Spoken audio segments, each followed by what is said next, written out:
ഈശംശിഹായിൽ ഏറെ സ്നേഹിക്കപ്പെടുന്നവരെ, മത്തായിയുടെ സുവിശേഷം 7-ാം അധ്യായം 23-ാം തിരുവചനം നമുക്കെല്ലാവർക്കും അറിയാവുന്ന വചനമാണ്. കർത്താവേ, കർത്താവേ, ഞങ്ങൾ നിന്റെ നാമത്തിൽ പ്രവചിക്കുകയും നിന്റെ നാമത്തിൽ പിശാചുകളെ പുറത്താക്കുകയും നിന്റെ നാമത്തിൽ നിരവധി അത്ഭുതങ്ങൾ പ്രവർത്തിക്കുകയും ചെയ്തില്ലേ? അപ്പോൾ ഈശോ പറയുന്ന മറുപടിയാണ്, അനീതി പ്രവർത്തിക്കുന്നവരെ, നിങ്ങൾ എന്നിൽ നിന്ന് അകന്നു പോകുകയും.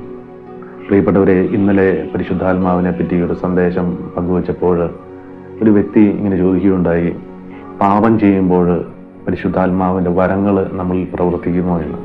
പ്രിയപ്പെട്ടവരെ, എൻ്റെ ജീവിതത്തിൽ ഞാൻ അനുഭവിച്ച പരിശുദ്ധാത്മാവിനെ പറ്റിയാണ് ഞാനിങ്ങനെ പങ്കുവെക്കുന്നത്. ഒരിക്കലും ഒരു ഞായറാഴ്ച വൈകിട്ട് വീട്ടിലിരിക്കുമ്പോൾ എനിക്ക് പ്രാർത്ഥിക്കാനൊന്നും പറ്റത്തില്ല. നെഗറ്റീവ് ചിന്തകൾ വന്ന് ഇങ്ങനെ ഒന്ന് സ്തുതിച്ച് പ്രാർത്ഥിക്കാൻ പോലും പറ്റാത്ത അവസ്ഥയിലാണ് ഇങ്ങനെ മുമ്പോട്ട് പോയിക്കൊണ്ടിരിക്കുന്നത്. അപ്പോൾ എൻ്റെ കൂട്ടായ്മയിലെ ലീഡർ എന്നെ വിളിച്ചിട്ട് പറഞ്ഞു, ഒരു വ്യക്തി ആത്മഹത്യ ചെയ്യണമെന്നും പറഞ്ഞിരിക്കുകയാണ്, ആ വ്യക്തിക്ക് വേണ്ടി ഒന്ന് പ്രാർത്ഥിക്കണമെന്ന് ഇങ്ങനെ പറഞ്ഞു. അപ്പോൾ ഞാൻ പറഞ്ഞു, എനിക്കിങ്ങനെ നെഗറ്റീവ് ചിന്തകളായിട്ട് പ്രാർത്ഥിക്കാൻ പറ്റാത്ത അവസ്ഥയിലാണ് എന്ന് പറഞ്ഞപ്പോൾ ഒരാൾ ആത്മഹത്യ ചെയ്യാൻ വേണ്ടിയിരിക്കുമ്പോൾ നെഗറ്റീവ് ചിന്തകൾ ഞാൻ നമ്പർ കൊടുത്തിട്ടുണ്ട്, ഇപ്പോൾ തന്നെ വിളിക്കും എന്ന് പറഞ്ഞ് ഫോൺ കട്ടാക്കി പുറമേ തന്നെ ആ വ്യക്തിയുടെ കോൾ വന്നു.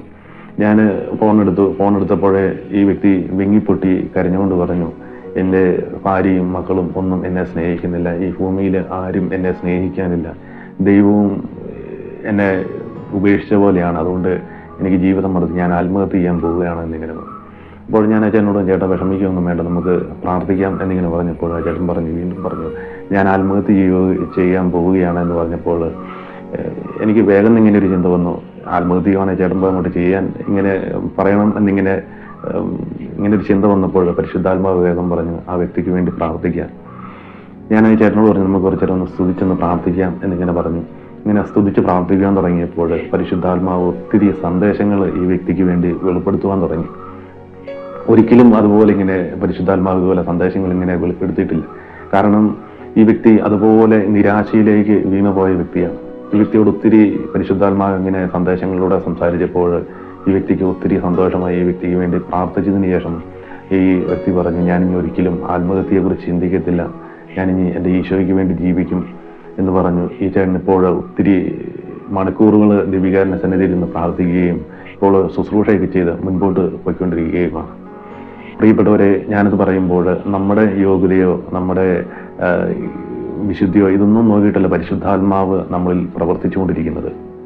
ദൈവരാജ്യ വളർച്ചയ്ക്ക് വേണ്ടിയും ആത്മാക്കളുടെ രക്ഷയ്ക്ക് വേണ്ടിയും ഈശോയ്ക്ക് സാക്ഷിയാകുവാൻ വേണ്ടിയുമാണ് പരിശുദ്ധാത്മാവ് നമുക്ക് വരങ്ങൾ തന്നിരിക്കുന്നത്. ഈ വരങ്ങൾ ലഭിച്ചിരിക്കുന്ന നമുക്ക് എല്ലാവർക്കും പരിശുദ്ധാത്മാവിൻ്റെ വരങ്ങളുണ്ട്. പക്ഷേ നമ്മൾ കൂടുതൽ ഈശോയ്ക്ക് വേണ്ടി ആത്മാക്കളെ നേടണമെന്നൊക്കെ ആഗ്രഹിക്കുന്നവരിലാണ് കൂടുതലും പരിശുദ്ധാത്മാവിൻ്റെ വരങ്ങൾ പ്രവർത്തിക്കുന്നത്. ഈ പരിശുദ്ധാത്മാവിൻ്റെ വരങ്ങൾ പ്രവർത്തിക്കുമ്പോൾ ഇപ്പം ഈ ആത്മഹത്യ ചെയ്യണം എന്ന ആഗ്രഹിച്ച വ്യക്തിയെ നേടുവാൻ വേണ്ടി ഞാൻ ഈ വ്യക്തിക്ക് വേണ്ടി പ്രാർത്ഥിച്ചപ്പോൾ പരിശുദ്ധാത്മാവ് എന്നിലൂടെ സന്ദേശങ്ങൾ കൊടുത്ത് ആ വ്യക്തിയെ നേടിയിടുകയുണ്ടായി. ചിലപ്പോൾ ഞാൻ മരിച്ചു കഴിഞ്ഞ് സ്വർഗത്തിൽ ചെല്ലുമ്പോൾ ചിലപ്പം ഈ ആത്മഹത്യ ചെയ്യണം എന്ന് പറഞ്ഞ വ്യക്തിയായിരിക്കും സ്വർഗത്തിൽ ഈശോയുടെ കൂടി ഇരിക്കുന്നത്. എൻ്റെ അവസ്ഥ ചിലപ്പം ഞാൻ നരകത്തിലേക്കോ അല്ല ശുദ്ധീകരണത്തിലേക്കോ പോകേണ്ട അവസ്ഥയായിരിക്കും. പ്രിയപ്പെട്ടവരെ, ശുശ്രൂഷ ചെയ്യുമ്പോൾ പ്രത്യേകിച്ച് വരങ്ങൾ ഉപയോഗിച്ച് ആത്മീയ മേഖലയിൽ ശുശ്രൂഷ ചെയ്യുമ്പോൾ നമ്മൾ ബലഹീനരാണ്. എൻ്റെ അവസ്ഥ കയ്യാൽപ്പുറത്തിരിക്കുന്ന തേങ്ങ പോലെയാണ്, എപ്പോഴും വേണേലും അങ്ങോട്ടും ഇങ്ങോട്ടും വീണു പോകുന്ന അവസ്ഥയിലാണ്. ഞാൻ എപ്പോഴും പരിശുദ്ധാത്മാവിനോട് പ്രാർത്ഥിക്കും, പരിശുദ്ധാത്മാവെ, ഞാൻ ബലഹീനനാണ്, പാപം ചെയ്ത് ഈശോയെ വേദനിപ്പിക്കുന്ന ഒരവസ്ഥ വരുമ്പോൾ അനുതാപത്തോടുകൂടി ഈശോയിലേക്ക് തിരിച്ചു വരുവാൻ എനിക്കെപ്പോഴും കുമ്പസാരിക്കുവാനുള്ള കൃപ തരണമേ എന്ന് ഞാൻ എപ്പോഴും പ്രാർത്ഥിക്കാറുണ്ട്. പ്രിയപ്പെട്ടവരെ, നമ്മൾ ശുശ്രൂഷ ചെയ്യുമ്പോൾ ബലഹീനരാണ്, പാപത്തിൽ വീണ് എന്നാലും നമ്മൾ അപ്പോൾ തന്നെ കുമ്പസാരത്തിൽ പാപങ്ങൾ ഏറ്റുപറഞ്ഞ് ഈശോയുമായി വ്യക്തിബന്ധത്തിൽ പരിശുദ്ധാത്മാവിനോടൊത്ത് മുൻപോട്ട് പോകുമ്പോൾ ദൈവരാജ്യ വളർച്ചയ്ക്ക് വേണ്ടിയും ആത്മാക്കളെ നേടുവാൻ വേണ്ടിയും ഒക്കെ നമ്മൾ വരങ്ങളൊക്കെ ഉപയോഗിച്ച് ശുശ്രൂഷ ചെയ്യുമ്പോൾ മത്തായി 7:23 നിന്റെ നാമത്തിൽ പ്രവചിക്കുകയും നിന്റെ നാമത്തിൽ പിശാചുകളെ പുറത്താക്കുകയും നിന്റെ നാമത്തിൽ നിരവധി അത്ഭുതങ്ങൾ പ്രവർത്തിക്കുകയൊക്കെ ചെയ്തിട്ട് ഈശോ പറയുന്നത്, അനീതി പ്രവർത്തിക്കുന്നവരെ ഞാൻ നിങ്ങളെ അറിയുന്നില്ല, നിങ്ങൾ എന്നിൽ നിന്ന് അകന്നു പോകുകയും എന്ന് പറയുമ്പോൾ പ്രിയപ്പെട്ടവരെ, നമ്മുടെ ലക്ഷ്യം നിത്യജീവനാണ്, സ്വർഗത്തിലെ ഈശോയോട് കൂടെ ആയിരിക്കുവാനാണ്. അപ്പോൾ നമ്മൾ വരങ്ങൾ ഉപയോഗിക്കുമ്പോൾ നമ്മളെപ്പോഴും വിശുദ്ധിയിലായിരുന്നുകൊണ്ട് വരങ്ങൾ എപ്പോഴും നമ്മളുടെ ജീവിതത്തിൽ പ്രവർത്തിച്ചുകൊണ്ടിരിക്കും.